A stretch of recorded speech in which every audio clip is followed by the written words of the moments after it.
Okay. Hi, everybody. I'm Assemblymember Sharon Quirk-Silva, and I do represent this area, not only West Anaheim, but Fullerton, Buena Park, Stanton, La Palma, and Cypress. And I've been sitting in the back for a little while, and I have to tell you, everything that I've heard more than a few times. So not in a negative way, but just the feelings. And I get the feelings of frustration, the feelings of, I think, no matter what side you're on, because there's definitely people who own homes and businesses and have been here for many decades. I'm a homeowner in Fullerton, have been here maybe longer than a lot of people. I moved to Fullerton when I was 1, believe it or not. They call us Fullertonians. But the point is, we have seen a huge increase. The state, across the state, has seen a large increase. It's not just Orange County, it's not just North Orange County. One of the things, and as I think he left in, as was mentioned, Judge Carter has been putting a little bit of a lens to this issue, and I think some people agree with his methodology, some people don't. But what he is doing is saying every city in Orange County has to take some type of responsibility. Every council has to make some kind of decision. And that is not as easy as it sounds, because if you are in a neighborhood that you've been in many times, you don't want to see the change. So I can tell you, I've been, was on Fullerton City Council for 8 years. That was almost a decade ago. And how I actually began, as I went to the state, being involved in some of the homeless issues is we had the Kelly Thomas death in Fullerton. Does anybody remember that? And I was on council at that time, and it was horrific, as many people knew, but it was a mentally ill homeless man who was wandering in a parking lot in downtown Fullerton, and the police were called, and then that altercation happened. After that, though, I think somebody asked, what are other cities doing? And this is almost 10 years ago, so it was before this huge increase. One of the first things we did was starting to look at the best practices, not only in the city that I was representing at that time, but in other cities. And the good news at that time was there are things that were working, but we hadn't seen this increase. And this increase has really, in many ways, and I've been a teacher for 30 years, so I know when there's a problem in education, if you're a high school teacher, a lot of times people will say, oh, well, that was the junior high students that didn't really do their job. And then if it's junior high, oh, that was the elementary teachers. And then if it's elementary, oh, that's the parents not doing that. So we do a lot of that, and that's the same thing I'm seeing happening with government. So we've got federal government, we've got our county government, we have the state, and we have our cities. When things go well, it's because we're all working well together. When things go awry, it's because nobody wants to take responsibility for anything. And we also have our voters and taxpayers. So we're in a climate right now where even if you took homelessness off the list right now, you just see a lot of emotion. A lot of the emotion is very polarized, and you can actually live on the same block and not even agree, but you don't have those encounters because you're not forced to. But the homeless situation, because now we're either walking past them, or like somebody says, they're panhandling, or you can't use your parks, or you can't use the riverbed. These things are forcing us to interact with a population that we haven't had to in the past. You don't have to raise your hand, but I guarantee almost everybody in this room has had somebody in their family who's had some type of maybe mental health issues, maybe chronic addictions. And if you haven't, then you're very, very lucky. But most people have somebody in their family who has had an addiction problem, and that's even hard as a family to deal with. Even issues like health issues like Alzheimer's, these type of families are struggling to deal with, how do I take care of that person? So there's been a lot of reasons. We could spend all day talking about the why. Why are people homeless? Is it only because they don't want to work, because they're lazy? Is it mental health? They're all of those reasons. I will tell you, I believe we walked on the riverbed together, right? Correct.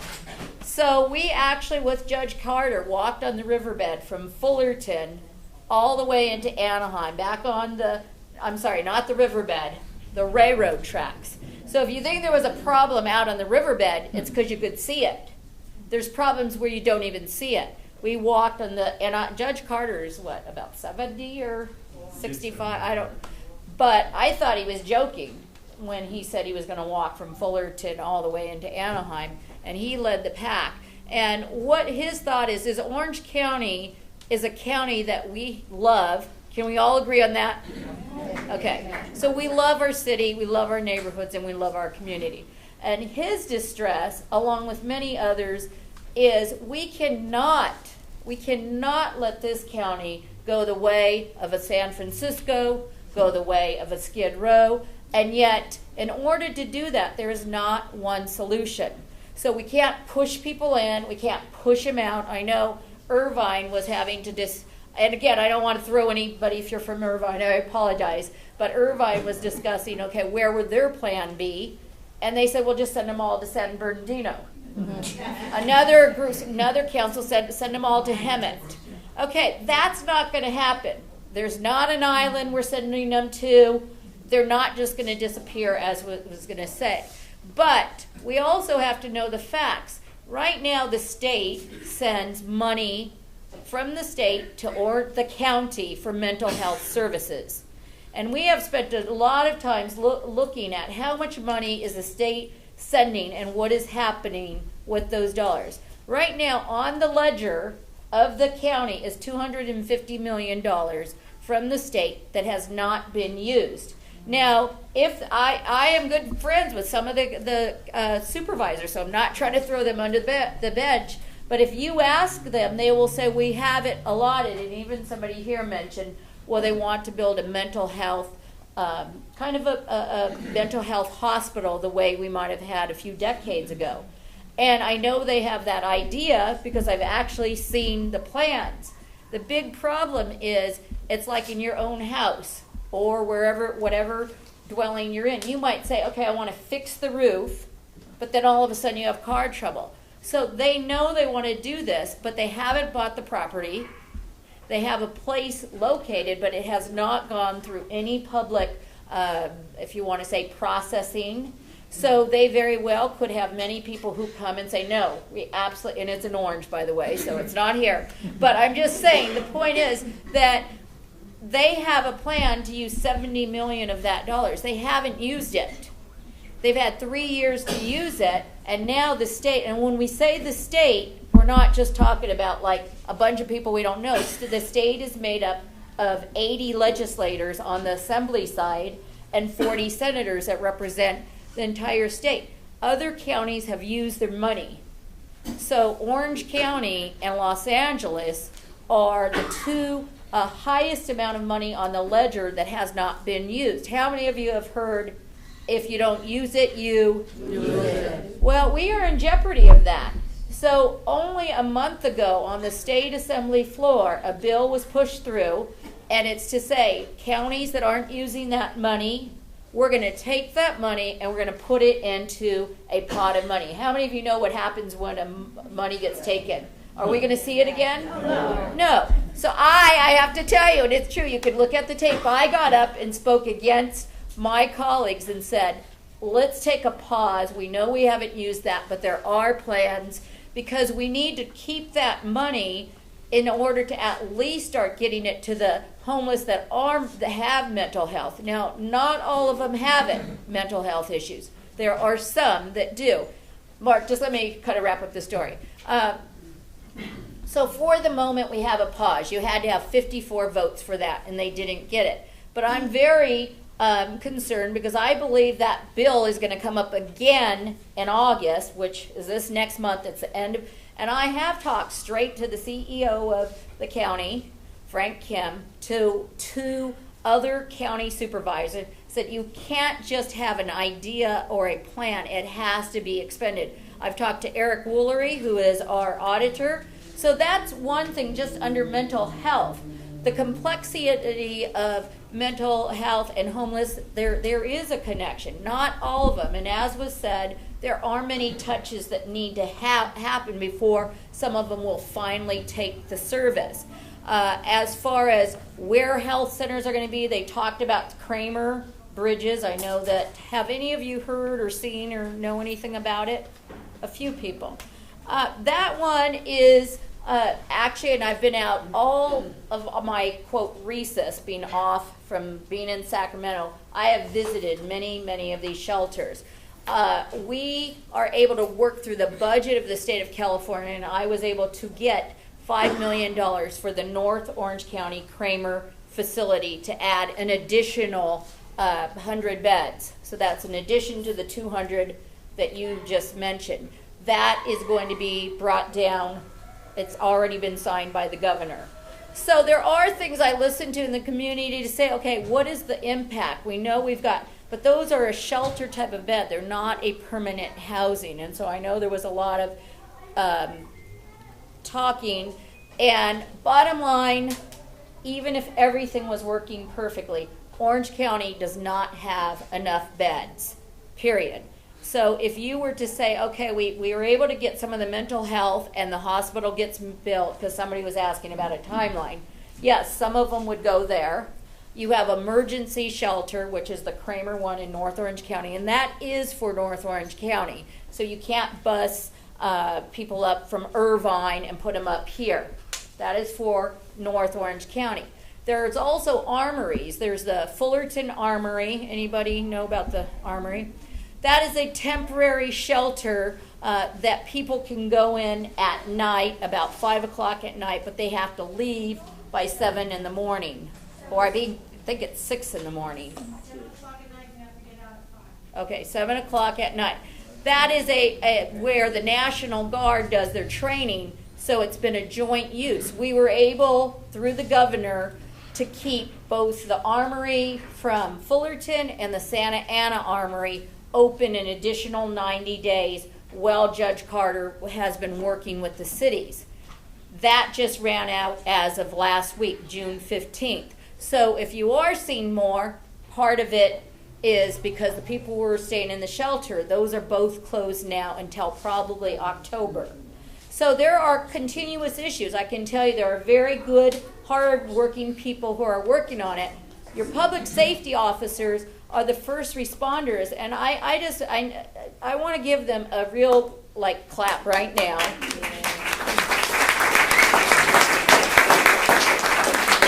And the reason is they are now turning into what we would call liaisons in your community. They are now expected to take calls where there's mental health issues, where there's all kinds of issues, and sometimes they haven't even, not that I don't feel like you're well trained, but that hasn't been their job, and now that is their job.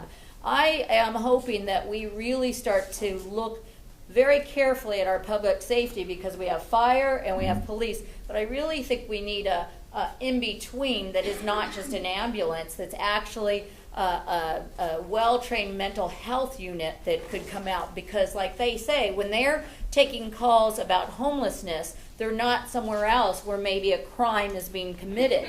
There's only so many resources, and if they're out on a homeless call, there could be something happening in another part of the city, a rape, some type of criminal activity that they're not able to get to. So in each city, we have a lot of critical decisions that have to be made with limited resources. And as taxpayers, that's kind of where you come in. And it's as he said, sometimes these things get to a boiling point, and that's where we are at. I'm optimistic that with some of these new rollouts with the different types of housing, we will get there. Will we ever go back to 2 decades ago, 3 decades ago? I don't think we will, but it will look different. How many of you have millennial kids? Or adults, I should say. Kids, adults. They are struggling as well. It's not a homeless issue, but how many of you have noticed some of them are staying and living with you longer than maybe you did with your parents? And it's really simple. If you ask them if they were sitting here, because I've spoken to many college, how many of you want to move out? 100%. How many of you are living with your parents? About 90%. And their goal is to move out, but the affordability is a whole nother issue they're dealing with. And one of the things, and I see James and also Denise from your council. Is that Denise? Oh, no. Oh, she looks just like her. Denise Barnes, but that's not her. Yeah. Anyhow, but James is here. That one of the things they're starting to look at is now encouraging people to use the property they have, not for homeless shelter, but for maybe a granny unit, maybe building, and looking at codes that have been very strict. Because when I was on Fullerton Council, I know at that time we were very much about lot splitting. No, we're not going to do this. Fullerton's beautiful and it's got this rural and we've got horse trails. And now the younger generation has moved into their parents' home and they want to split those lots. And it used to seem kind of outrageous, like why would you want to do that? And now we're realizing for them just to be able to find an affordable place to live in the community they were raised. So be looking for that with your councils, because there's going to be, but for every good decision, an unintended consequence happens. And with that, you think, hey, that sounds great. Maybe I could build a second unit. But the next part of it is parking. So do you see? And so if you think about, well, I don't want that permanent shelter in my neighborhood, that's definitely something that would come up. But knowing the difference of what's a shelter or emergency type of scenario and what is actually permanent housing is really important, because permanent housing means that typically the people that are getting help have moved through all the stages where they've had some kind of emergency, they may have even been in the hospital, they might have been addicted, but over a year, year and a half, maybe 2 years, they've saved money, maybe they have a job, or they do have a job, otherwise they wouldn't be qualifying for permanent housing, and then finally get there. That means they're on their way. So I just want to really make that, because I know I'm on next door and I hear a lot of stuff, and it's like, so that's a real big difference. But last thing, and then I'll take some questions, is you have permanent, you have the emergency, you have the armories. Those are kind of the three things right now. But the judge is saying, that's fine, whatever you have. But everybody and every city is going to do their share, and we're not going to keep pushing people. And by the way, if you don't want to do it, you think it's bad now with what he's going to do with the hammer. It's going to be even worse with all the lawsuits that are going to come.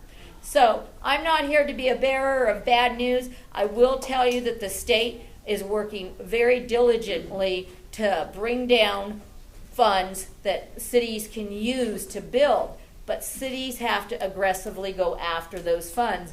And we have some cities that don't even want to look at those funds, and they're leaving money on the table. Because I guarantee other cities, if Orange County doesn't use that $250 million, do you think Riverside's going to?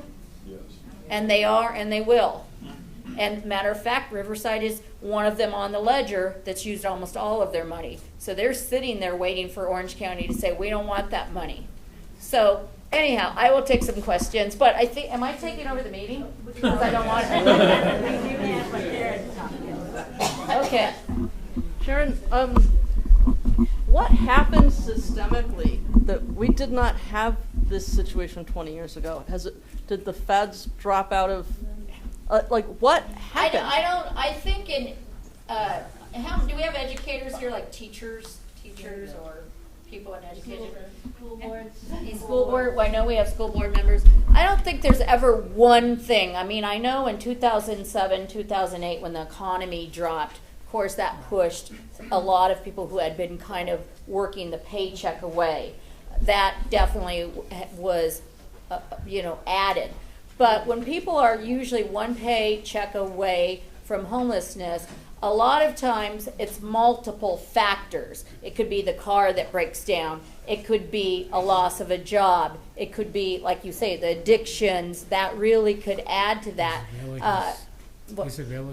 Disabilities, things like that. And that's why sometimes if you look, one of the saddest pieces of information that that is true, and it's not a myth, is we have more veterans that have become homeless that are coming to Orange County than we've ever had before. And we also have more suicides by veterans. And so there has been an attempt to kind of focus on that group, and that is showing improvement. Also, when you look at the low-hanging fruit, if you were somebody who was going to go in and try to say, okay, who can we help? Of course, it's going to be the people who first say, yes, I'll take the help. Then they're able to get moved out. Veterans, when they can get the help, they have taken it. But there's also, like you say, the ones that you can go there 10 times. And that has been a younger and younger group. And that is hard to really get your arms around, like what's going on there. You've had a question. Yes. Question for you. I understand about what you're saying. People that want the help is great. People that are sick, yeah, it's fine. But what about the rebellious ones that don't want nothing? They just want to be like Jesus. And I heard somebody and a few people say, are there no laws? There are variations of laws that are moving forward. One is it's actually moved out of the Senate. And again, you kind of got to go back to how your bills become a bill. So it takes about a year to go through a cycle. Now we're ending up with our last month of session coming back this August. One of them is actually, they've had legislation that says you could put somebody on a watch. Like was that the Laura's? Not Laura's Law. Anyhow, you could be on a watch. And so sometimes, say somebody is homeless and they go into an emergency room, where, by the way, that has become a place where many who are homeless go. If they see that they have severe mental issues, they can take them to the county and put them on a watch. But it can only be 24 to 48 hours. But because, again, we don't have enough beds, a lot of times they're released after 3 to 4 hours. And, by the way, it takes your public safety in order to get them to the county. A lot of times they have to go off duty, take them into the emergency, wait there. Is that true? Wait there, and then take them to the county, which can take them off the streets for 4 hours. So this new bill is a little bit more of a hammer, and this is saying that there can actually be, without a guardian or a family member signing, that they could actually, if it feels like they are a threat to themselves or a threat to anybody else, then they can be taken in, and it would be a much longer term than 48 hours. I believe that will pass, but there is opposition, because again, remember, every side, the opposition is much more like your civil rights, ACLU saying, hey, then you can just start institutionalizing people. The truth is, we don't have institutions to even do that. We used to, but we don't anymore. So I think another step to really take people who are refusing. San Diego has a law that says after the third time, if you have verified that you've tried to reach out 2 to 3 times and they still won't take help, then they can be cited. So, there's different laws in different counties, but the state one we can make sure that maybe Esther can email it out to you if you're on their email, so you can know what happens with that piece of legislation. But I'm actually talking about not the people that are sick. I'm talking about men that are healthy, strong, in their midst, in their primes, people that are not sick. This is the people that I'm talking about. I'm not talking Just about some that clearly look like they're operating and functioning, but they still are. That I don't know that there's any legislation right now for. Help. Right. That's how you get to know. But Right. the ones that don't. And we have that same issue in Fullerton. Again, I mentioned Kelly Thomas, and there is a lot of people that stay down in Fullerton, and particularly in the summer, it seems like there's many more. So I'm going to go back here to Mark, and then just because he had his hand up, and then I'll come back here. Here we have the biggest country in the history of planet Earth. We can send millions of satellites across the earth. We can't find housing for homeless people. You can't find help for these people that are in need. What is this center down in Costa Mesa that is state-owned. They seem like here's government just pushing this thing around, and that's what I will said give you an earlier about update the on that. And government ineptness, that government is inept because they could do this and they can do this now, but they don't. well, I mean, again, if I'm very visual, so I could draw, the state, the federal government, the counties, the cities, all of these have boards and representatives. So when you talk about that, you got to put a face and you got to understand who is saying yes or no. The Fairview Hospital was a disabled hospital for almost 4,000 patients. There are still about 150 that are there, but generally it's moving to be closed down. So not only myself, but others thought, okay, that is a hospital that it's on a very large acreage with a very a wall around it. So it's not just like in the middle of anything. And so there was some movement, because the state owns it, to say, hey, couldn't we temporarily put use those as some of the beds we need in order to at least get some of the people off the street, and in essence do, like, if you want to say, an intake, and okay, these want help here, we can do X, Y, and Z. Well, immediately when that was heard about, what do you think the response in Costa Mesa was? Not in my neighborhood. So not only was it that response, but even more, the council then put an ordinance saying that they do not approve of that becoming anything. The building is state-owned. That's right. It is state-owned, but Mark, it's state-owned, and again, this is where the state and the federal government have to work together, and the local. They put an ordinance, so the state could still come in and say, hey, we're going to do this whether you want to or not. But again, when you look at politics, the governor is about 6 months, not even 6 months, 3 months away from being done. He's not going to take on that fight right now. And by the way, I have talked to him numerous times about that, and that's not the fight he's going to have right now. Doesn't mean it couldn't happen later, but again, it would be the state saying, we're going into your community and we're going to do this. Now, the judge is the one that feels very strongly about it. It's already built. It's on a large piece of acreage.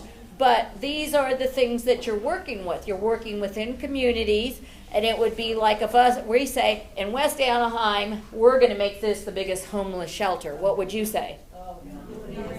So there you go. There you go. But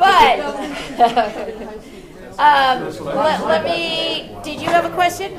Mark asked me. Okay, so back here with the orange. We are. My whole thing is about the facilities are already there. Fairview opened up in 1959 for individuals with disabilities, and I'm sure the neighborhood had a problem with that because my brother was placed there in 1959, so I know about it. Have facilities like that, and the need that was created by the state and the enactment of the Letterman Act, releasing people with mental issues and disabilities back into the community so that they can have a better quality of life. It's failed. They need to go back to the drawing board. Okay, these facilities are here, Norwalk is empty, that Fairview is going to be empty if there is 100 there now. There are places that we can have that is not just a homeless shelter, but it could be a training facility. We could bring in community college classes. We could bring in mental health counseling. We could bring in programs for kids. We can bring in California Conservation Corps. I don't want to cut you off, but I do really appreciate what you're saying. I'm sorry, tell me your name. My name is Judy Gillette, and I'm part of one. Okay. Hi, Judy. Yeah, And I know Esther's been doing this Because we for... still have Sandra sitting. Oh, okay. And she So needs I'll to just talk, finish please. up with that because Okay. I think that many times when we hear about various programs, and it doesn't matter if it's a community or state or school program, a lot of times we just assume that we know about them. And more, I would tell you, homelessness is, on a survey, if we were going to do it, it's the number one issue people are very concerned about. So I just take it that we're all concerned, but we just don't know the right thing that would make us feel safe in our neighborhoods, but also do something to help the group that is homeless. And I think that one of the things to do is to really start to research these areas, because there are some really, really good programs out there. In Fullerton, there's one called Pathways for Hope. And this takes in families, because there are homeless families, and people don't even know it's there. It's in a residential neighborhood. They maybe have 10 families, and like they said, it's wraparound where the families have to go through counseling. They have to get a job within a certain amount of time. They have to save a certain amount of their income so that they can start to plan to move out. But they can stay there longer than 3 months. I'll tell you, sober living homes for 3 months and now you're out. That's a whole nother conversation we could talk about. But that is not working. We're seeing people curb. I think we need to move on. Okay, thank you, everybody. Thank you so much, Sharon. We do have Sandra Sager with Code Enforcement. She's got a lot to say too, and I know she's working along with